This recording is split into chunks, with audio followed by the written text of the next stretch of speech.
দুদকের কাজ দুর্নীতি দমন করা, কিন্তু দুদকের অনেকের বিরুদ্ধে দুর্নীতির অভিযোগ রয়েছে। জ্ঞাত আয় মানে আপনার মানে জ্ঞাত অবৈধ আয় না, বৈধ আয়, এগুলো ক্লিয়ার করা হয়েছে। যে সমস্ত জায়গায় বাংলাদেশে যে জায়গাতেই দুদকের অফিস থাকবে সেখানেই দুদকের স্পেশাল কোড গঠন করার বিধান করা হয়েছে। দুদক যারা চেয়ারম্যান থাকবেন বা দুদকের যিনি প্রধান থাকবেন তাদেরকে বাছাই করার জন্য 7 সদস্যের বাছাই কমিটি করা হয়েছে। সুপ্রিম কোর্টের আপিলের ডিভিশনের একজন বিচারকের নেতৃত্বেটা হবে এবং ওনারা গণবিজ্ঞপ্তির মাধ্যমে প্রার্থী বাছাই করবে। তাছাড়া ওনারা নিজেরাও প্রার্থী বাছাই করবে নিজের বিবেচনায়।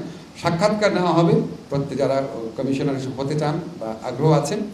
কমিশনের যে কার্যাবলী দুদকের, সেটা কার্যাবলী বাড়ানো হয়েছে, ক্ষমতা বাড়ানো হয়েছে, এজাহার দায়ের তদন্ত অনুসন্ধানের ক্ষমতা বাড়ানো হয়েছে।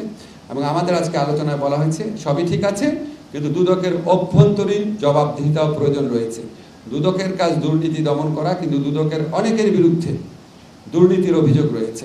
তো এইটা আমরা খুব সিরিয়াসলি নিয়েছি এবং বলেছি যে আজকে আমরা এটা নীতিগতভাবে অনুমোদন করলাম।